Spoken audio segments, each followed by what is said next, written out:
Saya punya rencana, ya mudah-mudahan Allah kasih berkat, kasih berkah, kasih sehat, umur panjang. Ya, saya punya mimpi bikin 1000 masjid yang Chinese look. Mungkin teman-teman akan bertanya, kenapa sih Chinese look? Apakah mau bikin Cinanisasi? Bukan. Bukan. Saya punya tugas dari almarhum Buya Hamka. Dia bilang, berdakwalah di kalangan Tionghoa.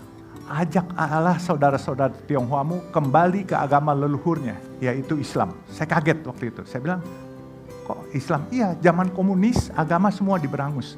Sebenarnya banyak orang Cina yang beragama Islam. Makanya nggak heran kalau nggak salah, ya saya nggak ahli dalam bidang agama, ada hadis yang mengatakan, tuntutlah ilmu itu walaupun sampai ke negeri Cina. Ternyata benar kan?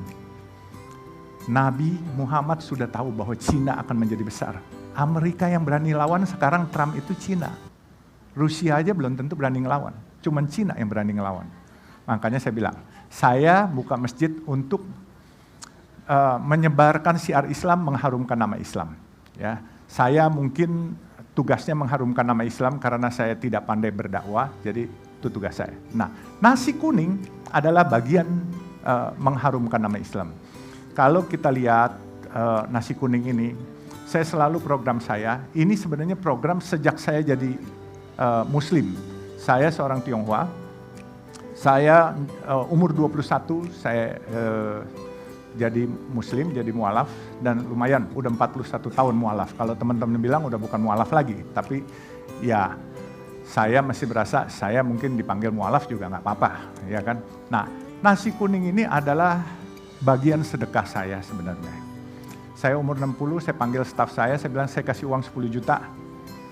Buat apa ini? Saya bilang saya mau kasih makan orang. Loh, bulan puasa aja Pak? Enggak, saya mau setiap hari. Buat ajang sedekah. Dan juga secara gengsi mereka membeli, bukan minta dan dikasih saja. Lalu saya melayani juga di Ujung Berung, di Bandung. Itu di depan markas tentara, Yon Sipur. Saya suka sedih melihat teman-teman kita dari TNI, prajurit-prajurit itu makan di situ. Dan saya tanya sama dia, Pak bermanfaat nggak ini? Pak ini sangat bermanfaat Pak, 3.000. Saya kalau beli 15.000. Saya bilang manfaatnya bagaimana? Bapak tahu nggak, di kampung uang 12.000 itu bisa buat lauk pauk 1 hari 1 malam, katanya. Jadi bermanfaat sekali. Saya sekolah Pak, itu udah pakai uang orang tua, utang pinjam dan jual sawah kadang-kala. Terus setelah saya sekolah, saya kerja, saya harus ngebiayain adik saya, ngebiayain orang tua saya. Kalau saya punya istri, saya harus ngebiayain istri saya. Ini sangat bermanfaat dan membantu sekali, katanya. Oke, saya bilang.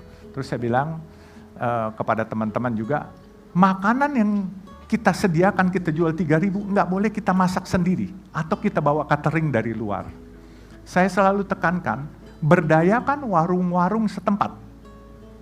Itu saya belajar dari waktu saya memberikan buka puasa gratis setiap bulan di depan rumah saya. Sejak saya jadi mualaf itu, depan rumah saya ada masjid di daerah Pasar Baru. Saya bilang sama supir saya, tolong kasih 100 bungkus nasi setiap hari buat orang buka puasa di sana. Beli dari warung, itu ada 5 warung, warung A, B, C, D gantian, saya bilang. Terus supir saya marah sama saya, Pak kenapa nggak beli dari istri saya? Istri saya kan dagang nasi uduk katanya. Dia merenggut ya, terus saya bilangin, kamu sudah ada kerjaan dari saya. Istri kamu dagang. Kalau nanti saya beli dari kamu, yang dapat berkah, orang yang kaum duafa, yang kepengen buka puasa, tapi warung-warung yang ada angkara murka. Karena yang biasanya orang-orang makan di warung setempat, itu akan sepi karena kita kasih gratis di sini. Ini hukum ekonomi, saya bilang. Nah, akhirnya dia ngerti, ya deh Pak. Nah, jadi kita pakai pola itu. Sampai nasi kuning sekarang pun, saya punya di Semarang, saya punya di Cimanggis, di Kerawang ada, itu yang di Cimanggis, Kerawang, Bandung ada 2, yang satu lagi Bandung, Cimanggis, Kerawang itu dari Arta Graha Peduli yang mengadopsi. Dia bilang, boleh nggak saya buka nasi kuning ini, saya minta programnya. Boleh. Jadi kita juga di Semarang ada, di Jakarta kita ada di Sunter, di Masjid Baba Alun, di Sultan Iskandar Shah, dan bahkan di Kemayoran. Nah, memang orang bilang duitnya dari mana, saya juga nggak tahu, duit saya sendiri belum keluar banyak. Dan alhamdulillah teman-teman, supaya kita ketahui, saya 1 bulan lalu ada tukang ojek datang kasih uang 1 juta rupiah buat nasi kuning. Saya nggak terima, waktu itu saya bukan nggak terima, diterima oleh staf saya lagi nggak ada.